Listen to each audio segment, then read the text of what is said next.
Hey, I'm Red. Today we're going to be listening to some r/malicious compliance. Read by Red. Hope you enjoy. Mother-in-law insists she wanted a drink, so I gave it to her.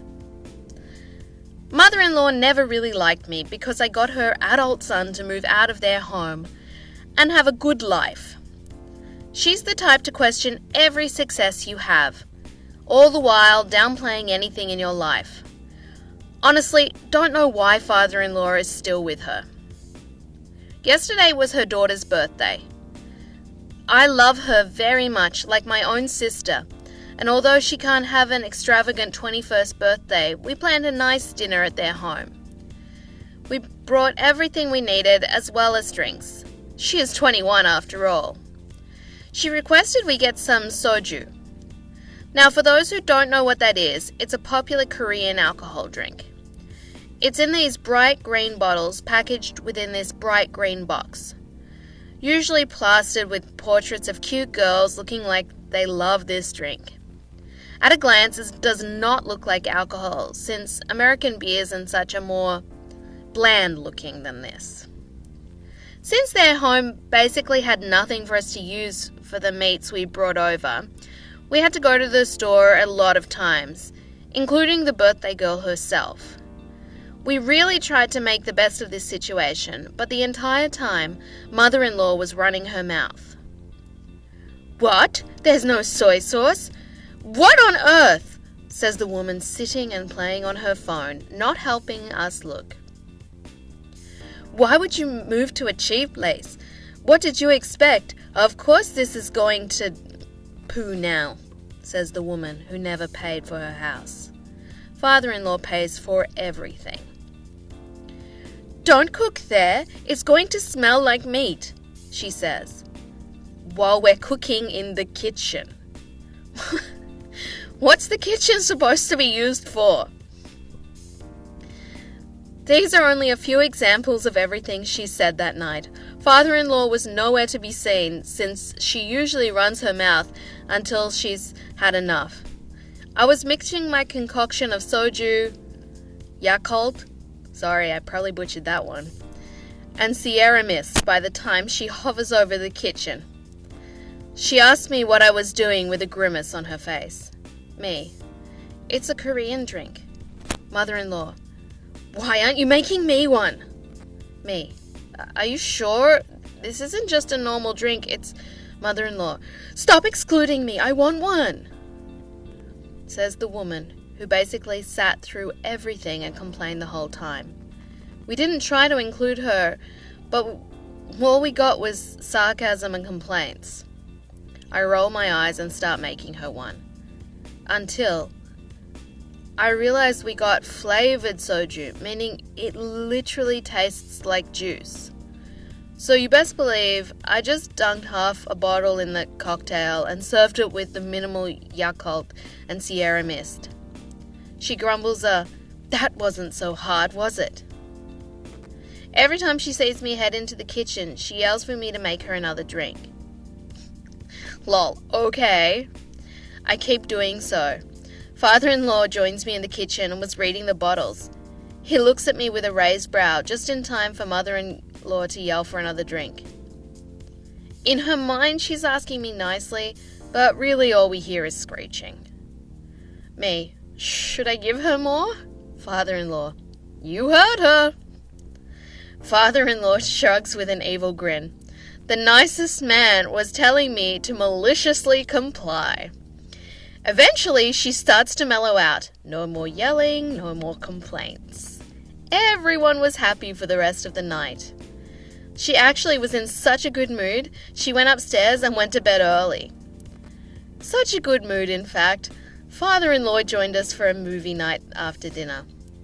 Sister just messaged me today and said that night was by far the best night she's had. Too long didn't read. Mother-in-law was being mean the entire night, yells at me for not making her an alcoholic drink, so I do, multiple times until she finally shuts up.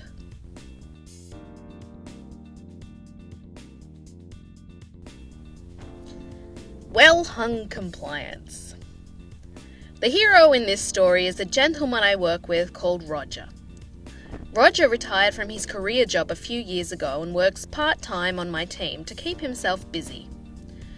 We work as part of a small team providing a vital but niche service and a part of a larger department.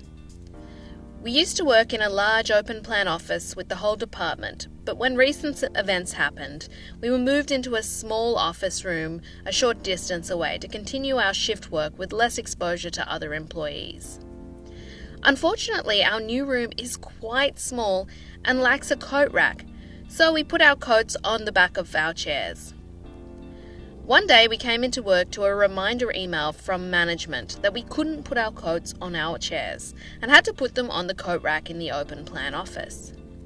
They cited a health and safety issue where a chair once fell over in another department due to having a heavy jacket on it. I grumbled since I had to take my wallet, etc. out of my jacket pockets as I didn't know who'd be in the other room where my jacket had to go and it wouldn't be secured.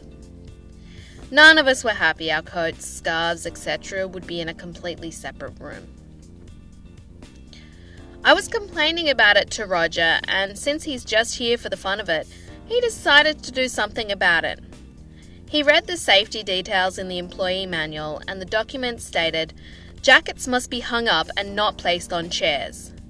So, for a week, Roger hung his jacket wherever he liked.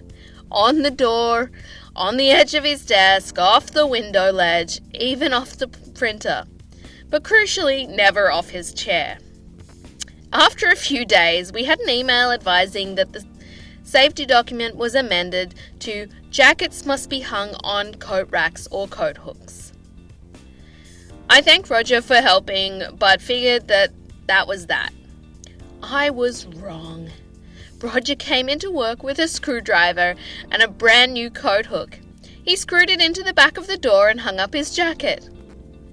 The next week we came into a removed coat hook and an additional rule in the safety document advising only procurement-approved fixtures and fittings can be used in offices. Well, it was nice while it lasted, I thought, but not our Roger. During the pandemic, we had much less paperwork and much more time to fill, so he devised a final twist. Roger sweet-talked our cleaner for access to the cleaning supplies cupboard. Under her watchful eye, he unscrewed one of the many hooks used for hanging cleaning bibs on. He then screwed it into the back of our office door with the procurement-approved sticker on it, clearly visible. Our manager eventually saw it, sighed, and just said, "Fine." We hung our coats happily on Roger's hook, and I congratulated him for being not once, not twice, but 3 times compliant. I also bought him a treat from the vending machine to say thanks.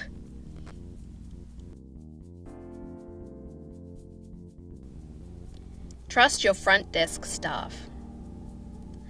This was a couple of years ago, and I was just reminded of it. I work front desk at a busy spa and had worked here for 5 years at this point.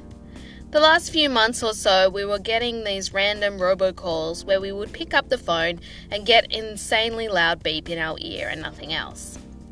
This beep was so loud it made our ears ring.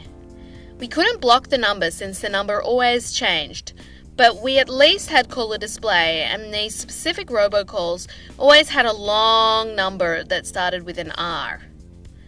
We would get about 10 a day for a few days in a row, then nothing for a month or so. When the phone would ring, we would wait a second for caller display to come up, and if we saw the robo number, we would pick up then immediately hang up. One of the owners saw us do this. I 100% realised how it looks, but we explained to her what was going on and why we were doing it, phrasing it as freeing up the phone lines for actual clients. She replied that she understood, but that we should never just hang up the phone without checking in case it was ever a client, regardless of the caller display. I was decently annoyed by this. This is the 3rd spa I've worked in, and I thought she trusted us more than to risk just insta hanging up on a client, but whatever. She signs my paychecks. Fast forward just a couple of hours. I was by myself on the desk and on another call when the line started ringing. The owner was also at the desk and looked at me to see if I wanted her to answer it. I looked at the caller display, saw it was the robocaller, and told her yes, please. Could I have told her it was the robocaller? Absolutely. However, I had specifically been told we always answer the phone, just in case. So telling her it was the robocaller should not have mattered. Just doing my job and earning that signature on my paycheck. The owner picks up the phone and says, "Thank you for before yanking the phone away from her ear, cringing as we'd all heard the loudest, most obnoxious beep coming from the receiver. She slams the phone down and looks at it like it slapped her and called her mummy. She turns and looks at me and says, "Geez, that was loud," while I just slowly nodded in response. She walked away, shaking her head and rubbing her ear. A little later in the evening, I was doing the closing paperwork and she was standing at the desk waiting for a client. The phone rang.